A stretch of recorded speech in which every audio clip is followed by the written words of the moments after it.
Jessica is ingenious. There's part of this mom hack that Jessica has that I love. And then part of it I'm like, okay, here's what she does. She needs a break from her kids sometimes. Okay. And I, as a mom of 3, I feel you. Like every now and then, you just need a breather. You need a minute. Just. What's her hack? Her hack is to buy your kids glow-in-the-dark pajamas and then tell them to lay down on the floor because they got to charge those bad boys up. And so they're going to lay there and they're going to be very still. And they're just going to lay on the floor while they're little pajamas. Now, it's not it's not the truth that she's telling them. But, oh, wow. Good luck with that. But it's also a game. I think it could work. It will work probably the first time, half of the second time. And then they're like, enough. We don't need these things to glow.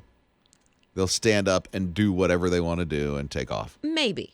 But if even that first time it works, you got to turn the lights on really bright in the house because that's what actually does charge that glowing stuff. Well, that'll help them go to sleep. Well, no, it's not to get them to go to sleep. It's to get them to calm down a little bit.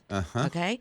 Here's what I used to do with my kids to get them to get up and get ready for school. You feed them. Every single day I had something different. Like Friday, they loved those cinnamon-y things. I think it was Burger King or whatever. And I would say, today's cinnamon-y day. And then, another day of the week was today is free day at PE or whatever it was. Every day had a theme. And, man, they were up and ready to go. Well, look at this. Mom of the Year. Yeah. Her book is going to be coming out on Tyndale.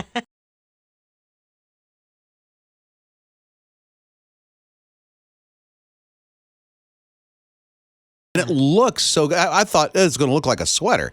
It doesn't. No. It's a beautiful wedding dress that she knitted by hand. Yeah, it's very intricate. It's form-fitting. It's almost like a sheath, and so it just sort of slips over. And she used silk. She did. I had no idea that yarn could be silk. See, I didn't either. I don't knit, so I don't know that much about, but I know that there's like wool yarn, but I did not, like you, know there was a silk Liz yarn. doesn't knit. No. I thought she did everything. Yeah, I thought you did everything. Cross stitch. That's as far as I go with embroidery. What's the difference? Cross stitch? And cross stitch is just little X's that make a picture, a little pattern. Okay. But knitting is something completely You different. still use a needle. Use 2 needles. I don't know. That's as far as I know about it.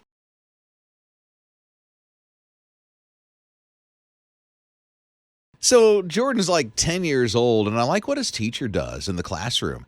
Sits them down in a circle, they have discussion time. Aww. So they're talking about things, and somehow it came up that Jordan is colorblind, and so he sees gray when others see like purple and some other colors, which I totally get that because I'm colorblind too. And so the teacher looked at Jordan and said, they have glasses for that. He goes, yeah, I know, they're way too expensive. I can't afford them, so I won't see colors. So this is the cool part. Other students in his class, mind you, these are 10-year-old kids. Other students in his class got together enough money to buy him those glasses. No, they did not. Yes, they did too. Aww. Isn't that so nice? It is really nice that they heard somebody's need. My pastor says a need known is an opportunity given. And I'm like, I love that. And that's exactly what these kids did. Great opportunity. I'm colorblind, so I've never seen anything brilliant in color. We were driving through the mountains because we were going to an airport to go to celebrate somebody's birthday in our family in Florida. And so my wife's talking about some of the colors, and I'm like, that must be nice. I said, I see a little bit of this. I see a little bit of that. She goes, oh, no, it's brilliant. It looks so beautiful right now. I'm like, wow, that's neat. Yeah. And then flying over and seeing some of the colors. I saw this ad on, I think it was YouTube. I was watching something on YouTube, and it was out of Tennessee. And they have binoculars in Tennessee at different lookout points for people who are colorblind who can see the colors. So I don't know if it worked for me. I took a test in one of these glasses things. Not only are they stupid expensive. I'm sorry, some people don't like that word. But not only are they crazy expensive, but the test that I took showed that at least this brand wouldn't work for me. Really? Yeah. But to see some of the people's emotion in that one commercial, looking through these binoculars that were at different locations at lookouts in Tennessee to see the fall colors, and there were tears to their eyes. I can imagine that. In fact, I've known that Rob has been colorblind, ever since I've known you, basically. I've never thought about the fact that when you drive the Blue Ridge Parkway or some of these places and I see these brilliant colors that bring me to tears and think of how God painted these colors that you haven't seen it, that actually makes me emotional. Really? Yeah. That's been all my life. I don't know any different, which is okay. But seeing them, I can only imagine. I just know heaven's going to be a cool place. Woo! Because I won't have the deficiency in heaven. And so that's just going to make heaven really super amazing to me. It is. The right? first time you see it and all of its splendor and glory. And all those colors. Wow. I'll have to learn a lot of colors.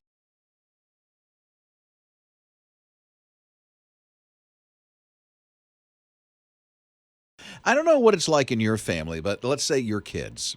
Your kids are needing some type of advice. Who do they go to? They're saying now, Grandma and Grandpa. Well, yeah, because it's just a little easier, a little more comfortable. They don't feel like, and this is, the perspective of the child, they don't feel like they're being judged. They feel like Grandma and Grandpa. But at the same time, here's what I think, is when you ask somebody for advice, at least from a kid's perspective, you're not going to listen to Mom and Dad as much. But if somebody outside the family tells you something, it's like golden. I don't know why that is. Okay, so this is for kids. Yes. We're not talking about adult children.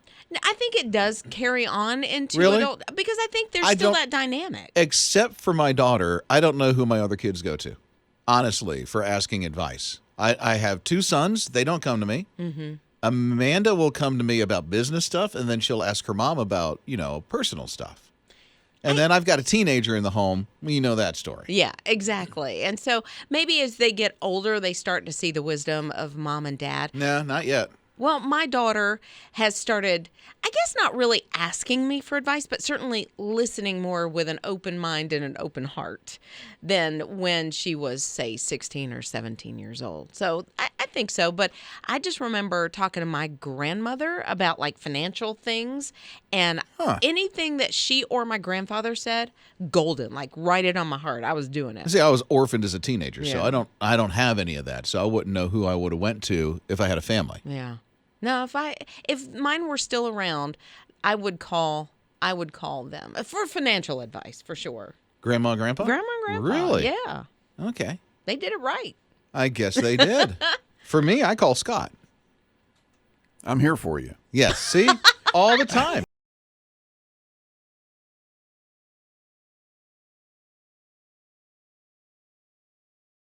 So when Bobby was born, it was May 11th. Bobby is a dog. It's a type of breed that I can never pronounce, but it's a Portuguese dog. Mm-hmm. And Bobby was born May 11th, 1992. And when Bobby's owner got a hold of him, he was 8 years old. 8 years old. Bobby, this dog, May 11th, 1992, Bobby, this dog, just passed away. It's incredible. Bobby was 31 years old. That's unheard of. And sometimes you'll hear about it for a small dog, that they'll live for a good long time, but not a larger dog like this. And not 31 years. Not 31. This was the world's oldest dog. And he still got around okay. And it was the same owner. Yeah. His whole life. I love that. His whole life from 8 years old to now, 1992. So I guess he's in his 40s. Right? Yeah. He'd have to be. Wow. And what I love about this story is that Bobby was 8 years old when he found his forever home. But I can imagine, and I don't know if dogs think this way or not, but am I ever going to have that place to lay my head? That same shelter, that family that's going to love me. And then it happened, and he was with them so long. Yeah. I mean, and you could tell he was elderly by the Yeah. time it was the end of his life. But that's the world. The breed, this Portuguese dog breed, is about 10 to 14 years life expectancy. So he had double the life. He did. They were like, "You're still around?" He's like, "Yes, I am. I'm still kicking."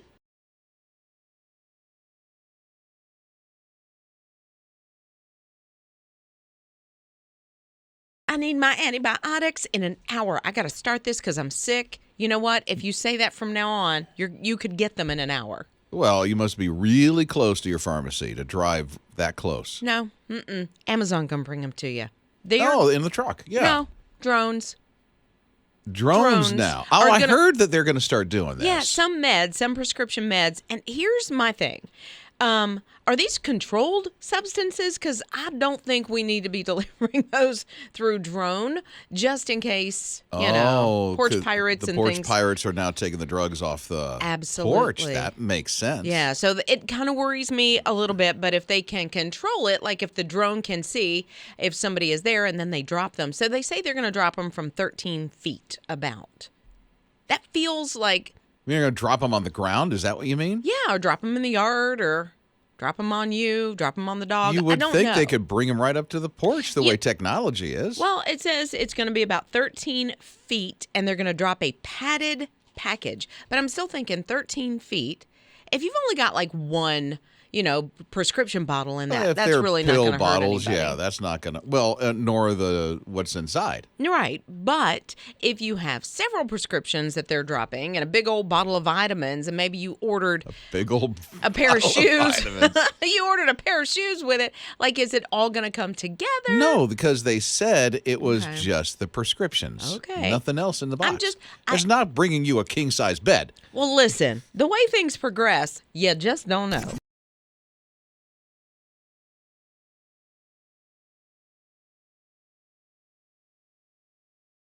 I've been looking for it. I have this app, and it's called Skyview, and you can look at space. So I've been looking for this lost tool bag. There's actually a tool bag that is lost in space. I don't So think Skyview is going to help you. It'll show you the planets, it'll show you the constellations, and all the space junk like satellites and things like that, which you'd be amazed at how much space junk is orbiting our planet. It's wild. It is wild. There's so much space trash, but there is a tool bag. So here's what happened. There were two astronauts. They were doing a little maintenance on the International Space Station. They're out there, tinkering around.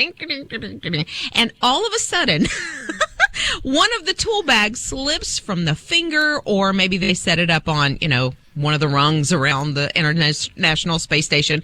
But it gets lost in space, and they couldn't retrieve it. And so it's just, wrenches and pliers and who knows what else, washers are out there in space somewhere. They just lost track of it, huh? Just floated away.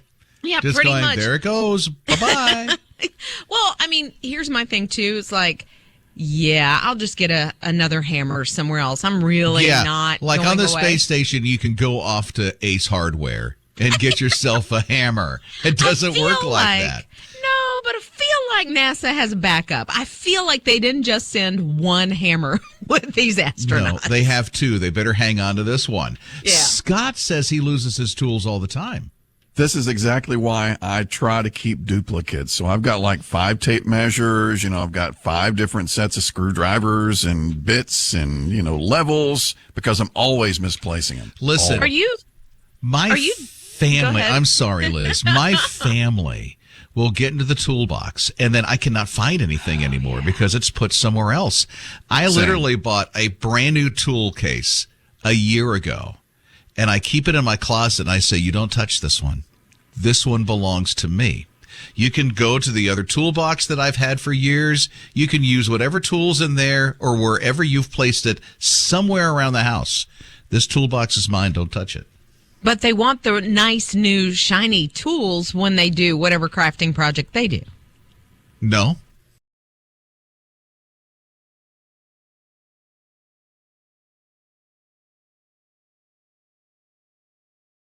It is a thing, cozy cardio. Like you get your fuzzy blanket or you get your nice fuzzy cozy sweatshirt and you work out. So this woman actually says, if you're not into or don't want to do the full workout, you can do this cozy workout. She wants you to get a cozy space. She wants you to get a tasty drink. So your lemonade or your frappuccino, you put on your favorite podcast or your movie, and you just do your low impact workout.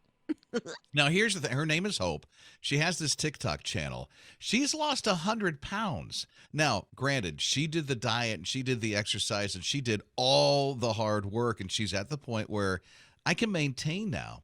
And so now a couple of days a week, she's doing what she's dubbed the cozy workout. And she's got one of these little treadmills in her house. And so literally it's like behind her couch or something like that. And she'll crank it up to 3% to to go, 3 miles an hour to 4 miles an hour and back it off a little bit and get a little bit, the heart rate going and things like that. But kind of brilliant, the little cozy cardio for a couple of days a week. Yeah, and especially I feel like this time of year where you can turn on the Christmas movies or, she has put like a lava lamp out. She's really setting the scene to be super cozy during her cardio. A lava lamp. Yeah. Throwback.